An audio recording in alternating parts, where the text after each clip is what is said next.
Hi, welcome to Ikate's Crossing. Okay, it's kind of amazing when I look around at all the decks I've got and I'm like, what do I feel like using today? What do I feel like diving into a little bit more? What do I want to sort of really explore on a deeper level? With all the amazing decks that I have, the tarot and oracle decks, and I'm thinking, oh, what do I want to look at today? And I sort of thought about the healing waters. I had pulled out some other, do I do a video on rock pool decks, hay house decks, and blue angel decks, in the oracle settings? Do I look at all the insight decks? Do I look at the indie decks that I've got? Do I look at low Scarabeo deck? All those things are sort of coming into my mind. So I thought, nah, I'm just going to have a little bit of just sit quietly for a minute, just have a real breathing space, and let's pull out healing waters. So I haven't really explored this on a deeper level. It comes in a beautiful box, hay house deck. It's a hay house, of course, by Rebecca Campbell.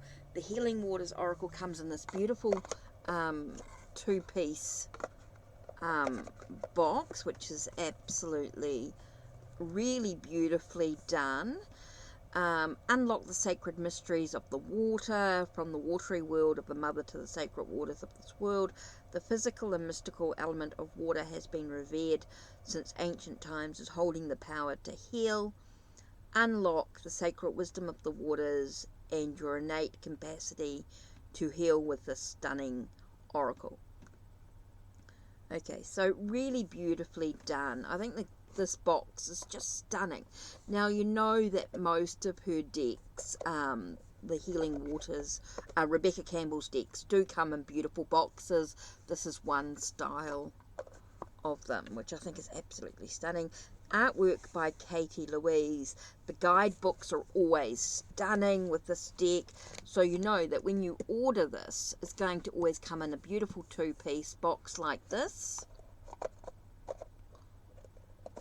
Does not come in a tuck box. It does not come in a separated normal two-piece box. It comes like this, beautifully shaped. Okay, comes with a beautiful guidebook.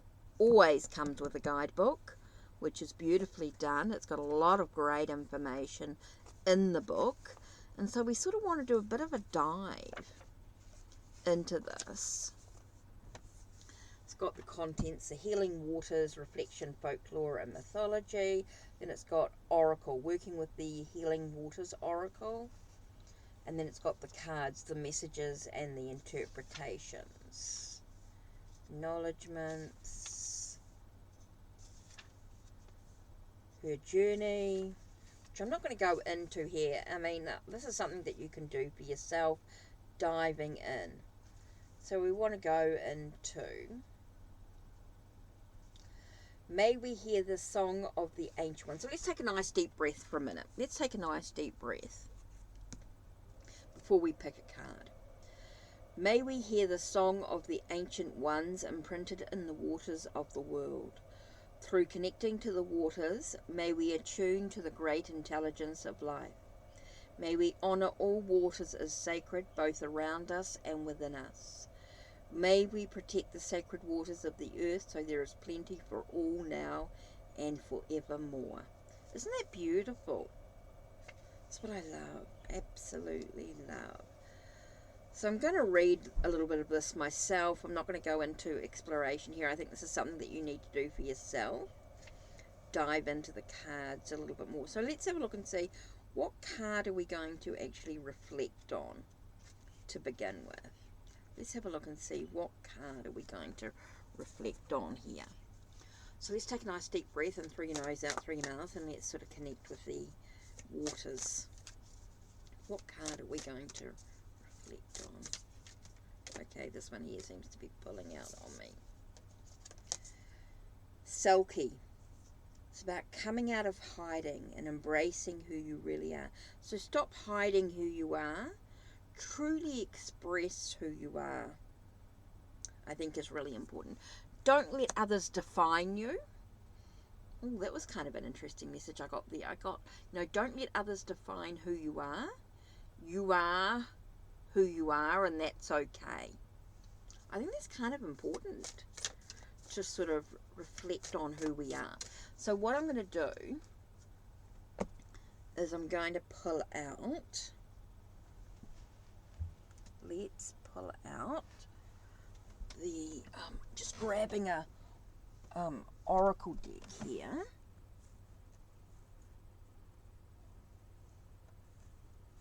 Oops.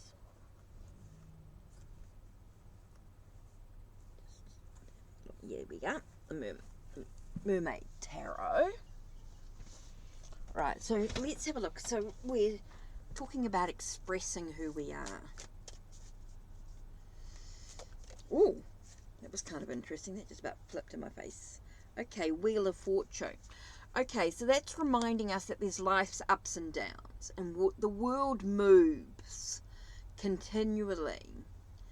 I feel like, life's ups and downs, moves continually in cycles. Things happen. We might move on to a new cycle, a phase in a cycle. So it feels like things are always moving. Okay, things are always changing. There's always life's ups and downs. Overall, life is good.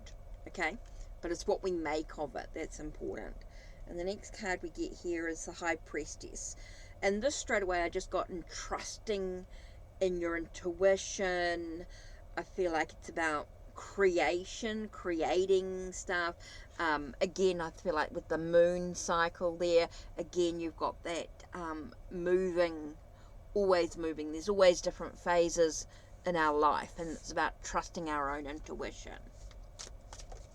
Oh. Okay, kind of interesting here. We got the Temperance.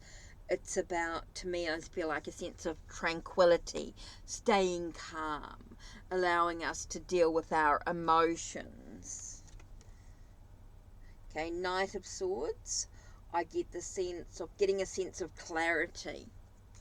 I get the sense of trying to find a sense of clarity before we rush ahead into anything. And I get that with her looking at the knight, looking at the sword here. And I feel like the sense of getting, strategizing, making plans, getting a very clear vision before you rush into anything, which is kind of important here. Okay, Ten of Swords, I get that there are some things that we need to sort of, I get a sense of decluttering. From decluttering, and I feel like we've got a death of ourselves. I do feel like there's a dying within ourselves so that we can create something new in our life, and I think that's the sense of the cycles, the phases. And so embracing who we are, there might be some things that we need to let go of so that we can give birth to something new. And I get that with the Two of Pentacles here, the sense of there might be some things that we might be juggling in life. So looking at what our priorities are and what's important to us could be part of that process as well. And it's always about looking for the truth within ourselves. I get this with the Page of with the Page of Swords here, the sense of finding the truth within ourselves is really important here. And we get the Knight of Wands. Again, I get that sense of moving forward with our own passions, our own creativity is certainly really important here. As we push through those things that burden us, that weigh us down with the Ten of Swords. I think that's really interesting here. So we've looked at the Selkie, embracing that change, embracing who we truly are, expressing who ourselves, coming out of hiding. And it comes through by an acceptance of life's ups and downs, knowing that we're moving into new cycles, trusting our intuition, knowing that there's things that need to end as we embrace ourselves with clarity, embracing our journey by looking at the truth of the situation. I feel like there's a lot of looking at our priorities, what's important. I feel like it's really about looking at moving forward with our passions, our creativity, our desires, with honesty, with integrity. I think is really important here. So I love that. I love that indeed. So let's have a look and see. Now that we've sort of looked at the tarot message, let's have a look, dive a little bit more into the Selkie. Okay, so what number is that Selkie card? There is no number. It's just the, of course, I always forget about that. Okay, the Selkie.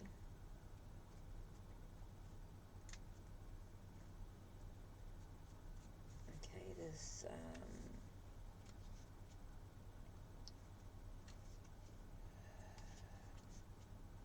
alphabetical, of course, I always forget that.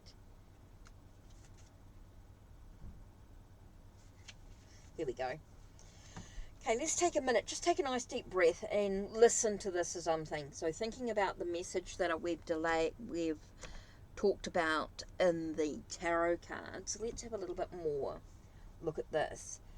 Okay, come out of hiding, embrace who you really are.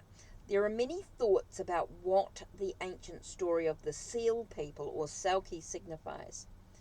But for Rebecca, it's about the masks we wear, things being taken from us, how we hide parts of ourselves, the longing for home, the call to be wild and free, embracing our true self, answering the call deep within, and sharing our true voice, whatever that is for you. Okay, in Celtic, Scandinavian, and Icelandic mythology, there are different versions of the story, but here's one example. A man finds a Selkie, a seal, woman on the beach. He steals her skin, without which she can't return to the sea, hides it, convinces her to become his wife. The Selkie woman feels the ocean calling to her deep within and yearns for it daily.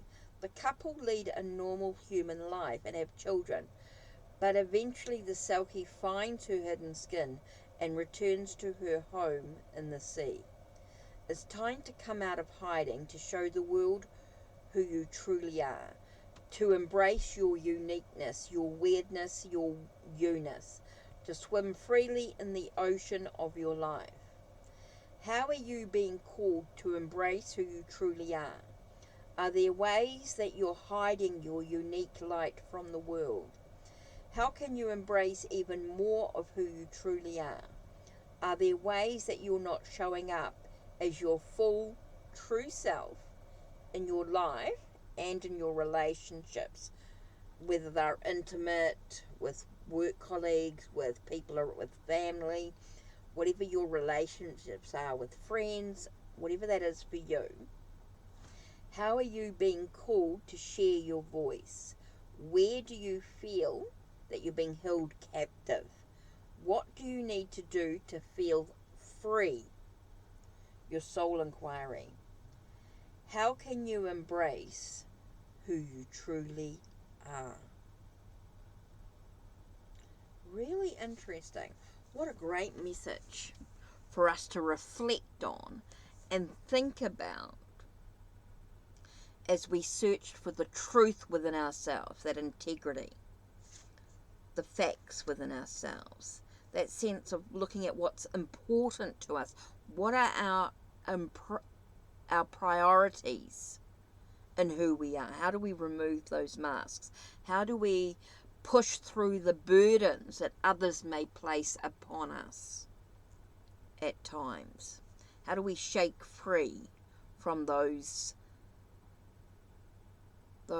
implications that others may place on us, those expectations? How do we use our creativity to move forward on our journey, to move through the cycles of life, to understand life's ups and downs,